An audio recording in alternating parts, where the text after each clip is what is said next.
Hello மக்களே, நான் உங்கள் விஜய் பிரபா பேசுகிறேன். உங்கள் ஓட்டு யாருக்கு அப்படின்னு மறக்காமல் கமெண்ட் பண்ணிடுங்க. என்டிகே, ஏடிஎம்கே, டிவிகே, டிஎம்கே இந்த கட்சியில் யாருக்கு நீங்கள் ஓட்டு போட்டீங்க அப்படிங்கிறத மறக்காமல் சொல்லுங்கள். அது மட்டும் இல்லை, கீழே ஒரு வீடியோ நான் போட்டிருக்கேன் பாருங்கள். அதாவது நாம் தமிழர் கட்சி மீட்டிங் போய்ட்டுருக்குது. அண்ணன் சீமான் அவர்கள் பேசிகிட்டு இருக்காங்க. அவ்வளோ கொட்டினி மழை பெய்யுது. அந்த மழையிலேயே அந்த ஆள் கற்று பேசுகிறாரு. அந்த கூட்டத்திலேருந்து ஒரு நபர் கூட வெளியில் போகலை. இதே மற்ற அரசியல் தலைவர்களாக இருந்தால் கண்டிப்பாக ஆடி காரில், அம்பாஸ் காரில், கேரவனில் போய் உட்காந்துருப்பாங்க. ஆனால் அவர் ஒரு விவசாயி நின்று பேசுவான். இப்போவும் சொல்கிறேன், மக்களோட கையில் தான் எல்லாமே இருக்குது. நான் ஏன் இவருக்கு சப்போர்ட் பண்ணுறேன் நீங்கள் நினைக்காதுங்க. எந்த கட்சியும் சார்ந்து நான் கிடையாது. ஆனால் நியாயமாக அரசியல் பிடிச்சி அரசியல் பண்ணுற தலைவரை பிடிக்க போய் தான் நான் இவரோட சைடில் நிற்கிறேன். விவசாயிக்கும் நாட்டுக்கும் நல்லது நடக்கும் அப்படிங்கிறதுக்காக தான் நான் நிற்கிறேன். அது மட்டும் இல்லை, எந்த தலைவருக்கும் வராத கட்சி அண்ணன் சீமான் அவருக்கு இருக்குது. அவர் சொன்ன பதில் என்னென்னா, ஒரு பொண்ணு பாலியல் ரீதியாக வன்கொடுமை செய்து கொல்லப்படுறா அப்படின்னா அந்த பொண்ணுக்கு நல்லடக்கம் செய்கிறதுக்கு முன்னாடி அந்த பொண்ணை பாலியல் ரீதியாக துன்புறுத்தவனை சுட்டு கொன்னதுக்கப்புறம் அந்த பொண்ணுக்கு நல்லடக்கம் செய்யணும்னு சொல்கிறாரு.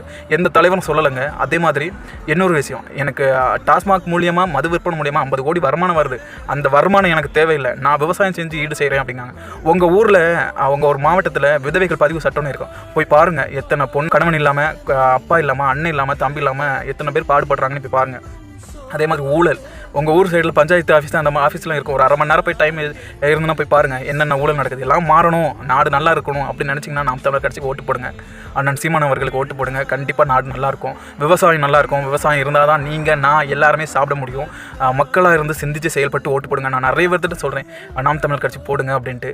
நான் வெளிநாட்டில் இருக்கேன், என்னால் இந்தியா போட முடியாது. ஆனால் என்னோட ஓட்டை வாக்குமூலமாக எடுத்தீங்கன்னா இந்த ஓட்டையும் கவுண்ட் பண்ணுங்கள் அவருக்காண்டி, நாம் தமிழர் கட்சிக்காண்டி. ப்ளீஸ் மக்களே, உங்கள் கையில் தான் எல்லாமே இருக்குது.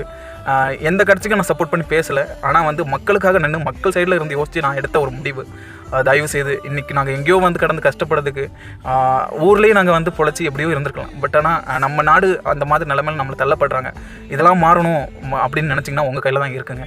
தயவு செய்து நாம் தமிழர் கட்சிக்கு ஓட்டு போடுங்க. இந்த மாதிரி ஒரு தலைவரை நீங்கள் தயவு செய்து மிஸ் பண்ணிடாதுங்க. உங்களுக்கு கண்டிப்பாக தேவைப்படுற ஒரு தலைவர் அண்ணன் அதாவது காமராஜருக்கு அப்புறம் சீமான் அவர்களை நான் பார்க்குறேன். தயவு செய்து ஓட்டு போடுங்க. தேங்க்யூ.